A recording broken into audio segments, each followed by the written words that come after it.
Hello guys, I am Ishika from विजरिस्मो academy. आज का हमारा टॉपिक है section 14 of Hindu marriage act. So let's start.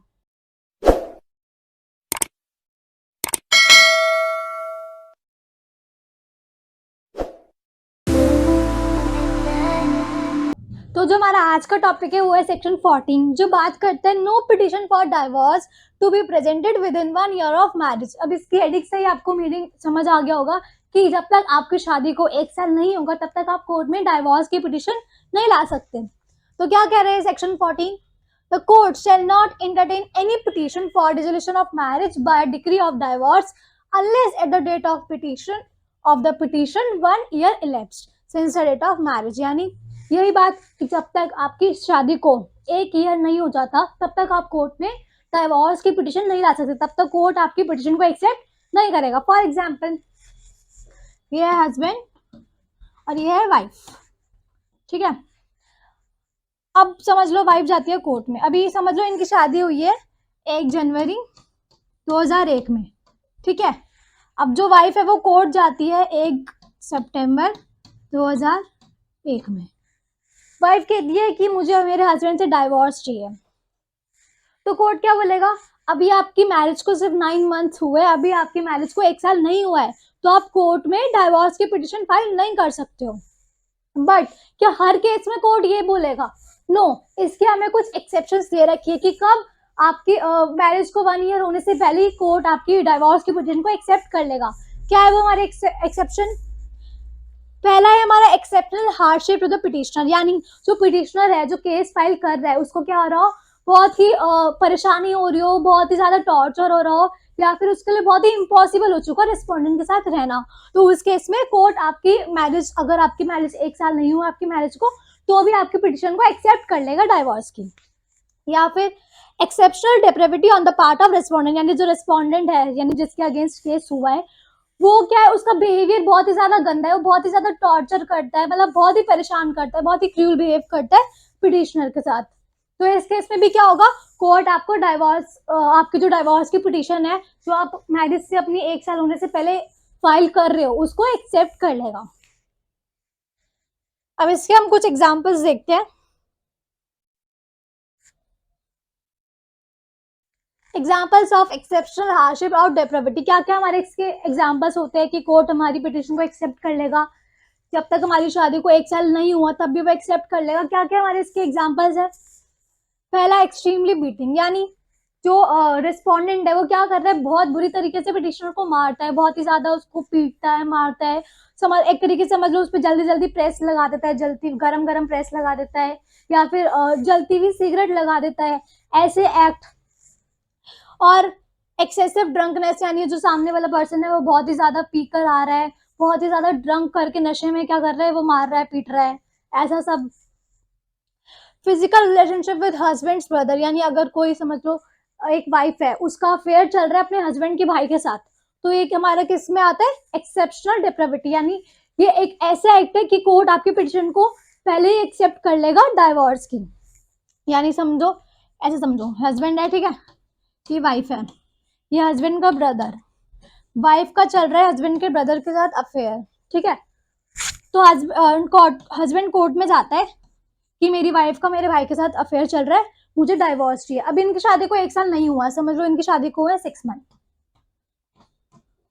तो हस्बैंड जाता है कोर्ट में कि मुझे मेरी वाइफ से डाइवोर्स चाहिए क्योंकि मेरी वाइफ का मेरे भाई के साथ अफेयर चल रहा है।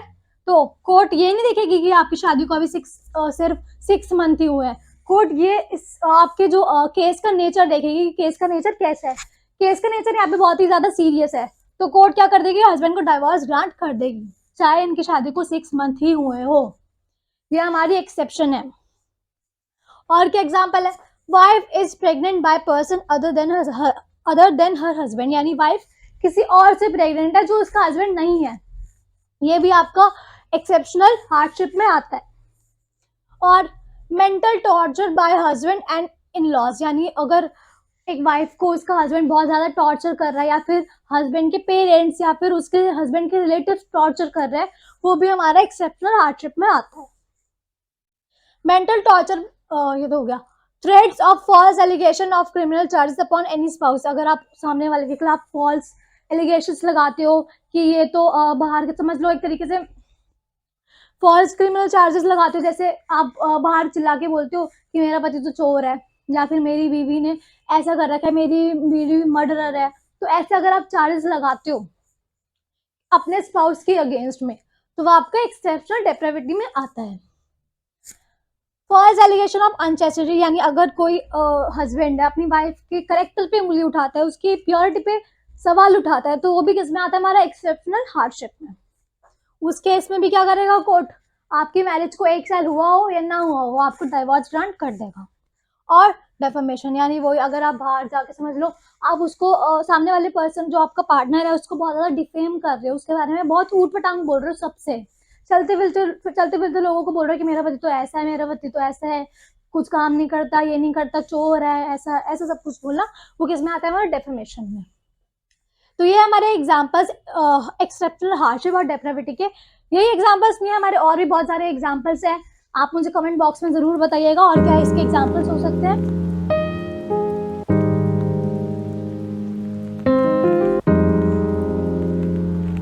अब ये कुछ इंपॉर्टेंट पॉइंट्स हैं हमारे।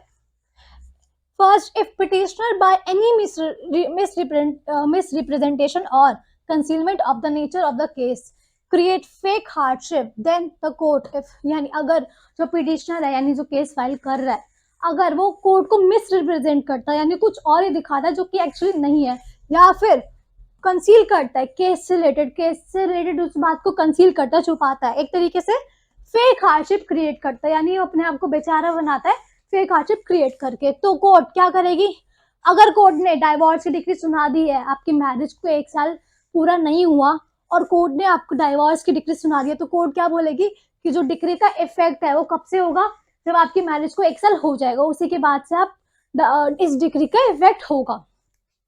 बट अगर प्रोसीडिंग चल रही है, अभी डाइवोर्स कोर्ट ने डाइवोर्स की डिग्री नहीं पास करी है, अभी खाली प्रोसीडिंग चल रही है, तो कोर्ट क्या करेगा, उस पिटिशन को डिसमिस कर देगा।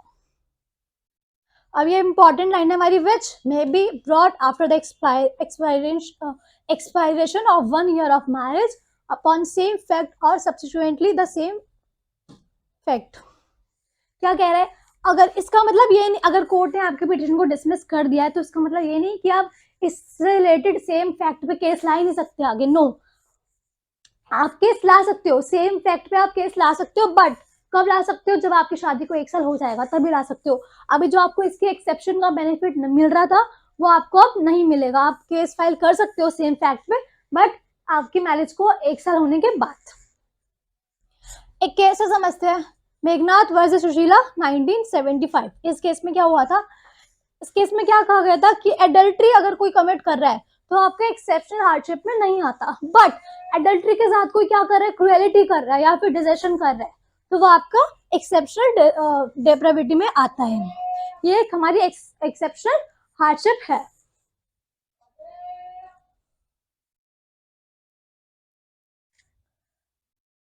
अब इस सेक्शन का सेकंड क्लॉज क्या कहता है, in deposing of any application under this section for leave to present a petition for divorce before the expiring of 1 year from the date of marriage, यानी अगर कोई भी पिटीशन लाते हैं डिजोल्व, अपनी मैरिज को डिजोल्व कराने की, यानी डाइवोर्स लेने की, जब तक कि उनकी मैरिज को 1 साल नहीं हुआ, उससे पहले ही वो डाइवोर्स की पिटीशन ले आते हैं, तो the court shall have regard to the interest of any children of the marriage, यानी कोर्ट क्या करेगा, अगर उस मैरिज से, समझ लो आपकी मैरिज को 1 साल नहीं हुआ, बट अगर आपने एक चाइल्ड को बॉर्न कर दिया, यानी एक चाइल्ड आ जाता है या फिर कंसीव हो जाता है, तो कोर्ट क्या करेगा, कोर्ट उसके फ्यूचर को देखते हुए डिसीजन लेगा, और अगर कोर्ट को लगता है कि उनके बीच में क्या हो सकता है, रिकंसिलेशन हो सकता है, तो कोर्ट उसकी ही पहले कोशिश करेगा, अगर कोर्ट को लगता है, और जो भी वो डिसीजन सुनाएगा वो चाइल्ड के इंटरेस्ट को देखते हुए ही सुनाएगा। तो ये था हमारा section 14 of Hindu marriage act. I hope आपको समझ आएगा, बाकी के लेक्चर्स हम अपनी नेक्स्ट वीडियो में करेंगे। I hope you like my video, and if you like my video, please subscribe our channel and don't forget to press the bell icon. And अगर आपको ऑनलाइन या ऑफलाइन क्लासेस लेनी है तो आप इस नंबर पर कांटेक्ट कर सकते हो।